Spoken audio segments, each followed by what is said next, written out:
You may have seen us posting recently about a new option for people who want to do their award in education and training, which is the level 3 teaching qualification, alongside the level 3 certificate in assessing vocational achievement, which is the assessor qualification. We're now offering those two qualifications simultaneously, and this is a quick video to talk you through what options are available to you, what's the right course for you, and also why you might want to take on two big qualifications at the same time. The award in education and training has got 3 units, and one of those units is an assessment unit, because assessment is a huge part of education and training. Now, until recently, we, along with many other organisations who offer AET, have been choosing the shorter assessment unit, which is Understanding Assessment in Education and Training. When our awarding body released the Certificate in Assessing Vocational Achievement, which I'll probably refer to as CAVA from here on, CAVA, we noticed that the main knowledge unit for that was Understanding the Principles and Practices of Assessment, which is also a unit that you can choose as your assessment unit in AET. This means if you've already completed Understanding the Principles and Practices of Assessment as part of the award in education and training, you don't then need to repeat it if you're doing the Certificate in Assessing Vocational Achievement. This means that when you come to do that qualification, not only does it make it a lot quicker, it also makes it cheaper. Some people have asked why we're not just offering the award in education and training with Understanding the Principles and Practices of Assessment as standard, so everybody who does the award in education and training already is on their way to doing CAVA. But that would make the qualification more expensive, it would take longer, and actually for a lot of people, they don't necessarily want to be assessors if they're going to be teachers. We want to give people all of the options so that they can make informed choices themselves. Now, you can just do AET on its own. You can do it with the shorter assessment unit, which will cost you the same as it would have done originally when you were doing AET. That's absolutely fine. It doesn't make any difference at all to the teaching that you're going to do. Now, it still means that if you've got the award in education and training, you can teach any topic that your occupational competence and other qualifications allow. Many places will value your award. You can use it in colleges, you can use it with the police force, NHS, youth work settings, alternative curriculum providers, probably in your workplace, lots and lots and lots of places. So your options, if you want to be a teacher or assessor, you've got the award in education and training, so AET, you've got that on its own. It's still the perfect choice if you want to teach or train.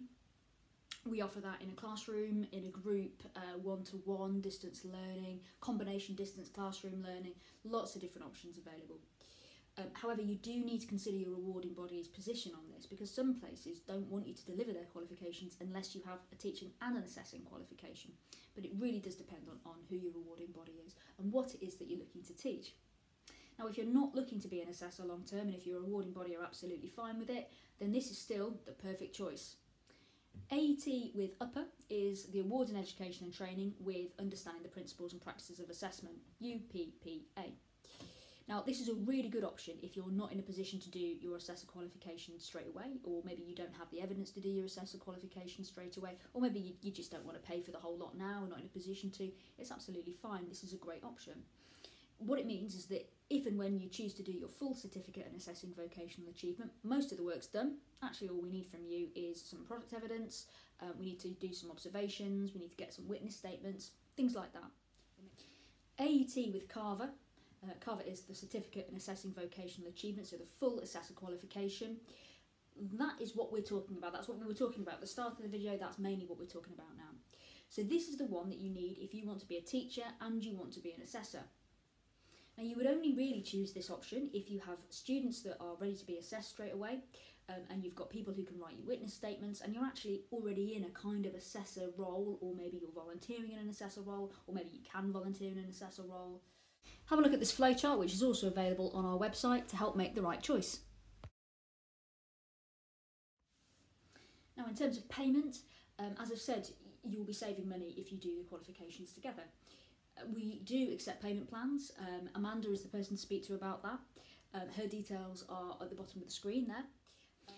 Now, if you want to do CAVA, we have mentioned that you do need some students available. Now, we want a minimum of one, and it really would be a minimum of one, because we need to see you, we need to observe you observing that person, giving that person feedback, analysing evidence, so we need real learners. Now, unfortunately, we're not in a position to offer you learner files to assess. If you want to do the full certificate in Assessing Vocational Achievement, you'll need to find your own learners. Now, you can do this in a variety of ways. It might be that you're working somewhere and you can borrow somebody else's learners, or maybe you already have learners, maybe they are already yours. You could do some voluntary work. Lots of people do voluntary work for this qualification. You can approach your local college, explain the qualification that you're doing. They will understand exactly what you need, and you can do it that way. The important thing is that they're real learners in real qualifications, and ideally it'll be in a subject that you actually want to teach and assess, because that makes much more sense. You don't need learners to be able to do the award in education and training with understanding the principles and practices of assessment. We do some simulation in there, and that's absolutely fine, but the awarding body do not accept simulation for the full certificate in Assessing Vocational Achievement. Finally, you can do the award in education and training with the longer assessment unit, understanding the principles and practices of assessment, and then upgrade to the certificate in Assessing Vocational Achievement later. Again, that is absolutely fine and really good idea, because you can split the payment then too. If you need any further advice and guidance on your own personal position or which course is right for you, please do get in touch. Our contact details are at the bottom of the screen. You can speak to Amanda, you can speak to myself. We're here to help and help you to find the right qualification for you. Hopefully see you soon.